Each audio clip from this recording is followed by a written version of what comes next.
All right, guys. So I ran into another scammer, man. Now, where's my damn vape at? Hold on, I gotta get my vape.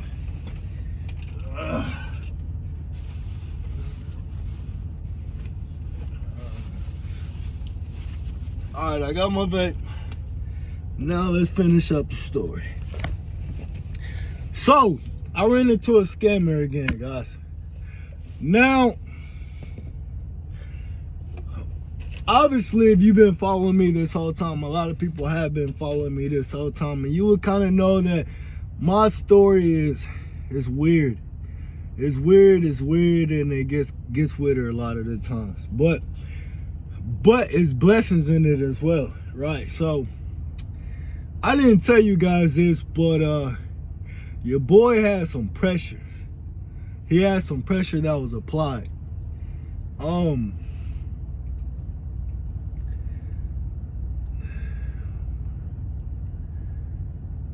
So it was about, December 7th. So about 6 months ago. I'm coming back from California, and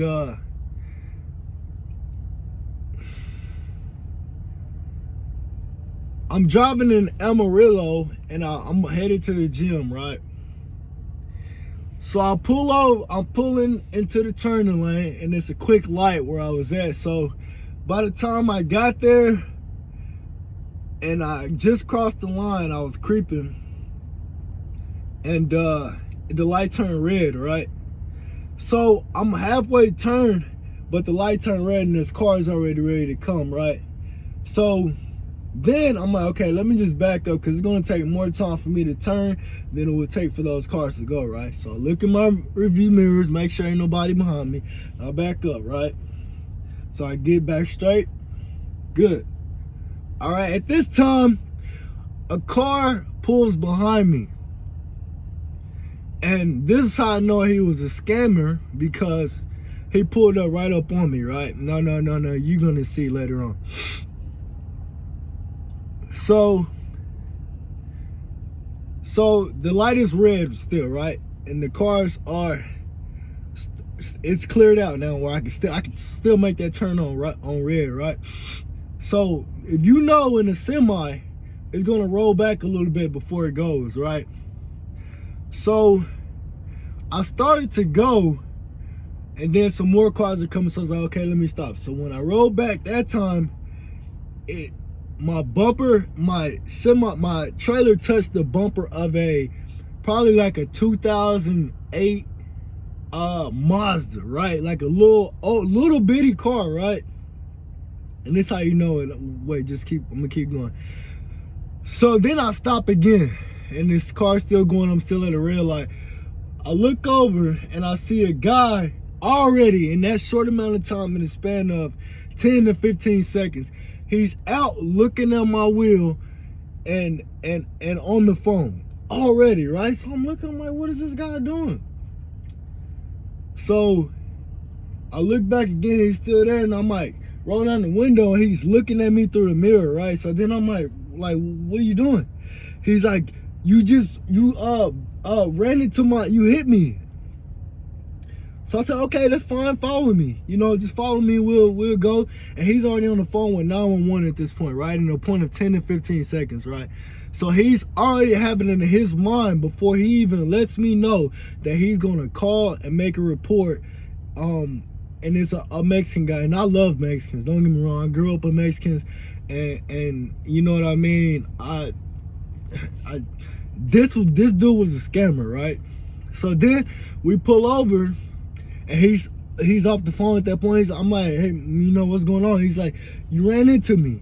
I'm like, obviously you were too close behind me, because there's no damage on your bumper, right?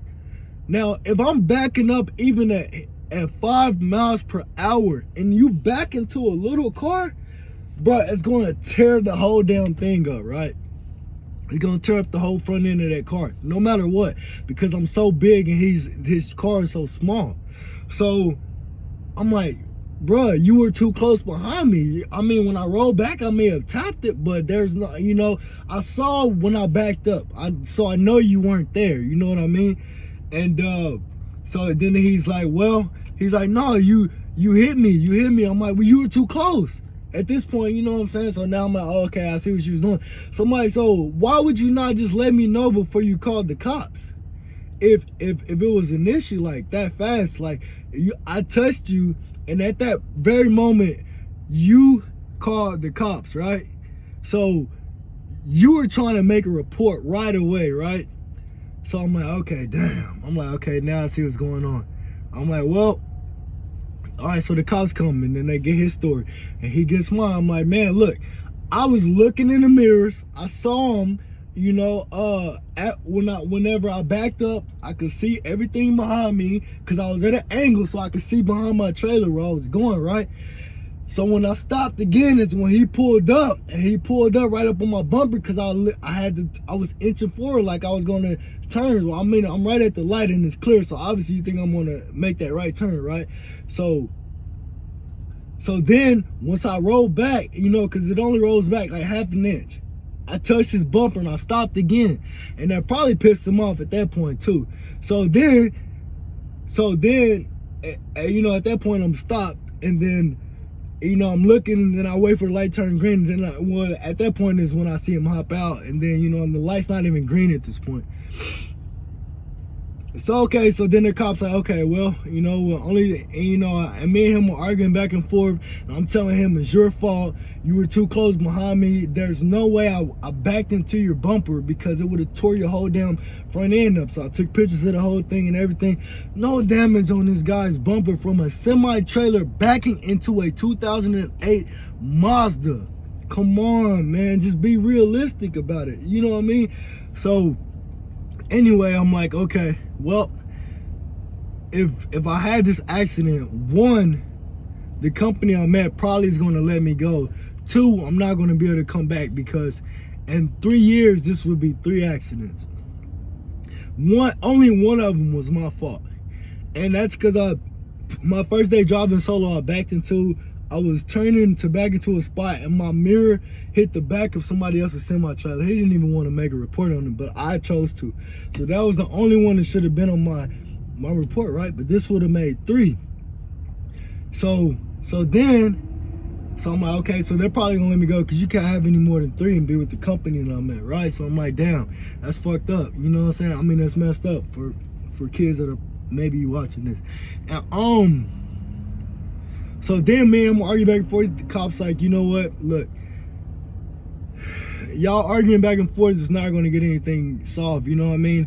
And the dude is just, I'm just looking at him and just like pure disgust because I know what he did. You know what I mean?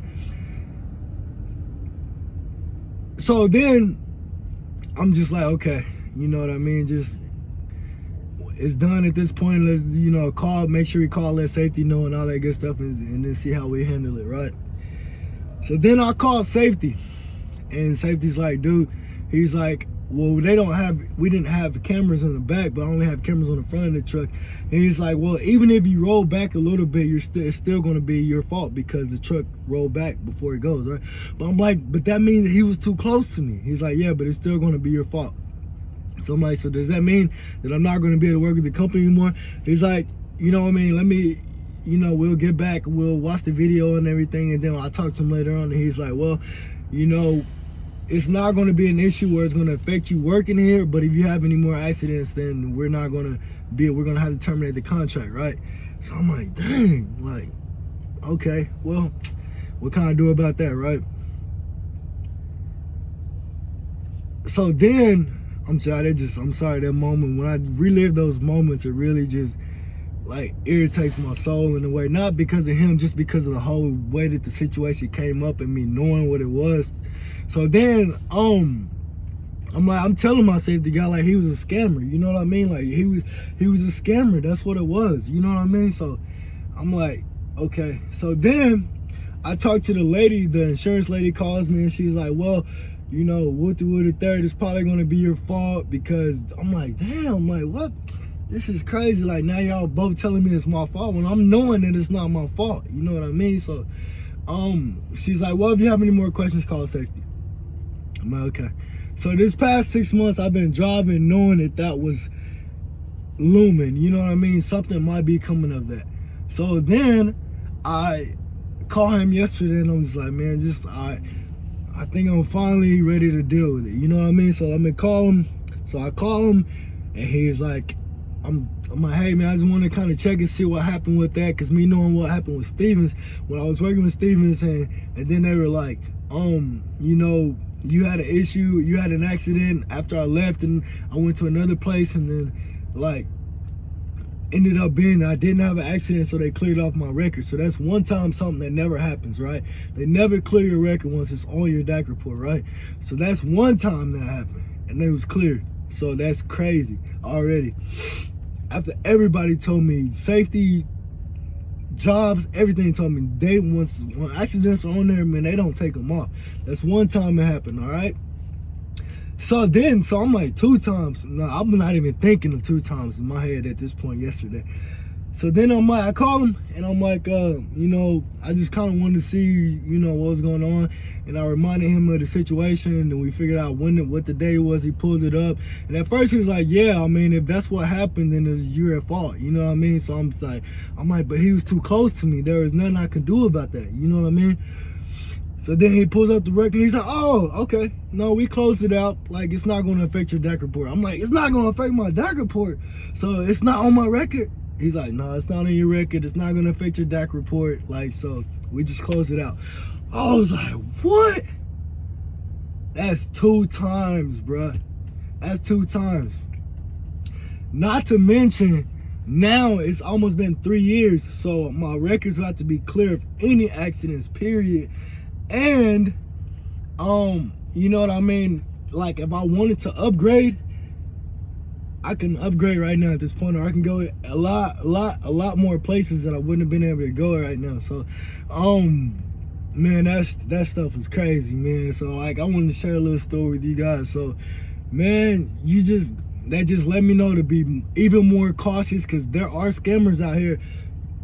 Excuse me. To get hit by a big truck would be like $1 million payday. You know what I mean? So you always got to keep that in mind when you're dealing with certain type of people. And I mean, when you're just dealing with people in general, man, like, that's just realistically how it is. You know what I mean? So the cameras definitely help a lot. And yeah, man, so that actually worked out, man. So, you know, and now I'm back in that great position. You know what I mean? I'm so close. Especially once I buy my own truck, I can even go to Landstar now.